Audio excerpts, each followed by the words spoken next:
Halo, assalamualaikum warahmatullahi wabarakatuh. Welcome to my channel. Oke teman-teman, di sini saya akan memaparkan hasil wawancara saya bersama pakar. Silakan ditonton videonya. Assalamualaikum warahmatullahi wabarakatuh. Saya Dewi Abaliani, mahasiswa PPIG, ingin mewawancara Ibu mengenai tentang seputar lingkungan sekolah atau lingkungan kelas. Ibu sebagai narasumber saya untuk kegiatan tugas kuliah PPIG saya. Di sini saya mau menanyakan Bu tentang apa sih Bu faktor yang menyebabkan tuh motivasi dari siswa rendah itu bagaimana? Siswa rendah sebenarnya ada faktor internal, ada faktor eksternal. Faktor internal motivasi belajar siswa rendah itu mungkin agak kurangnya motivasi dari pihak orang tua. Jadi seperti orang tua menganggap bahwasannya proses pembelajaran itu hanya terjadi dalam kelas, hanya belajar hanya dilakukan di sekolah. Jadi orang tua tidak mau tahu siswa perkembangannya seperti apa. Itu faktor yang internal. Sementara faktor eksternalnya mungkin terkadang siswa bosan, jenuh dengan metode pembelajaran yang dilakukan oleh guru yang cenderung monoton. Jadi biasanya kita lah sampai sekarang juga masih terjadi proses pembelajaran konvensional itu sering sekali terjadi. Jadi hanya sekedar ceramah, interaksinya hanya searah, kemudian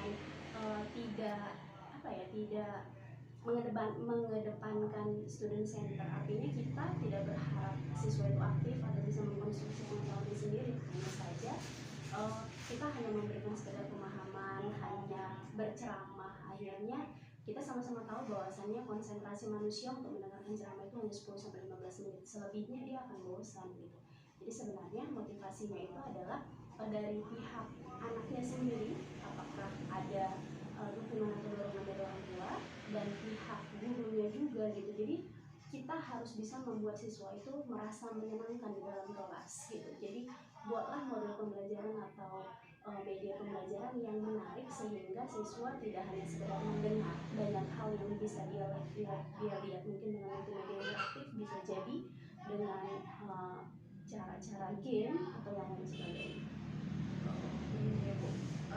Dari motivasi minat tadi berpengaruh nggak Bu dengan minat bacaan siswa atau siswa rendah? Iya, jadi SD itu kan kita fokusnya adalah tulis, berhitung, membaca seperti itu. Dan yang paling penting dari itu semua adalah membaca. Jadi dengan membaca dia akan bisa berhitung, dia akan bisa menulis.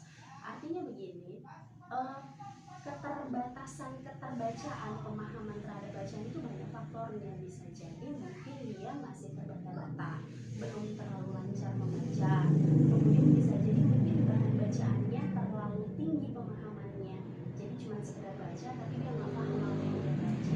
Kemudian mungkin bisa jadi faktor-faktor yang lain, entah dia kurang fokus atau kurang konsentrasi.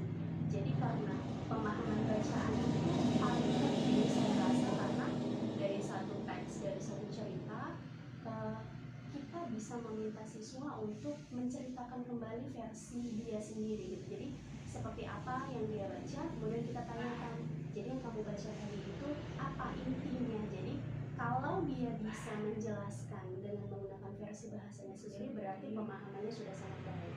Sementara kalau misalkan dia pun masih belum paham, artinya ya guru itu harus lebih banyak lagi effortnya, gimana caranya supaya anak itu bisa paham. Terus Bu, soal yang apa sih menurut Ibu upaya untuk untuk membantu siswa menyelesaikan soal hoax? HOTS itu High Ordinary Thinking Skill. Jadi kita menginginkan siswa berpikir kritis. Soal-soal HOTS itu adalah soal yang merangsang siswa berpikir kritis. Mungkin kalau di SD tidak terlalu kompleks bentuk soalnya seperti apa, tapi bentuk soal HOTS itu biasanya ada rangsangannya. Boleh gambar, boleh grafik, boleh bahan bacaan seperti menganalisis dan lain sebagainya. Jadi dia bisa menyelesaikan soal itu apabila dia bisa menganalisis gambar yang ada di atas gitu. Jadi artinya soal HOTS ini memang menuntut siswa untuk bisa, jadi secara taksonomi belum, jadi dia itu harus bisa C3, C4, C5, C6. C3 bahkan sekarang sudah mulai ditinggalkan karena hanya sekedar aplikasi. C4, C5, C6. Artinya kalaulah memang dia bisa sampai ke C6, sampai create, sampai membuat C6 itu create. Jadi artinya dia sudah bisa menyelesaikan bentuk-bentuk soal HOTS. Langkah-langkah yang harus kita lakukan adalah mulai memperkenalkan ke anak.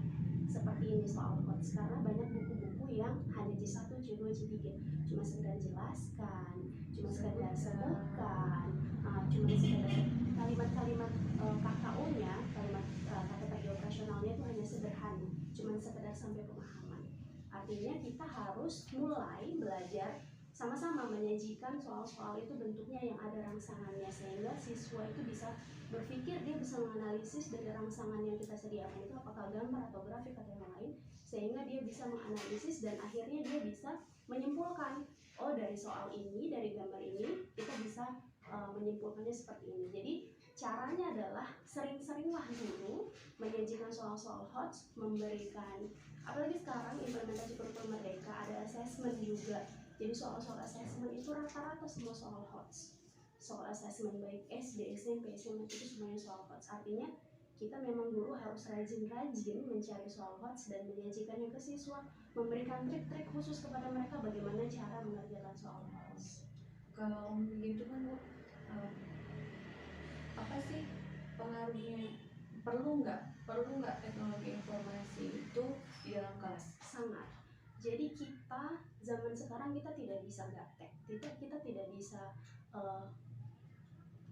anti perubahan, kita tidak bisa berjalan. Iya benar. Jadi sekarang itu banyak sekali teknologi informasi, aplikasi-aplikasi menarik, gambar bergerak, animasi, kemudian apa saja materi-materi kimia itu bisa di materi-materi SD itu bisa dicari gitu kan. Jadi artinya dengan visualisasi yang bagus kita bisa menyajikan gambar-gambar berwarna-warni, kita menyajikan gambar-gambar bergerak, itu akan memotivasi siswa, kok gini ya, kok bagus ya, pengen Jadi tahu lah semangat gitu. ya, Jadi dia semangat, jadi bukan cuma siswa sekedar SD lihat iya, gambar gerakan iya, goyang.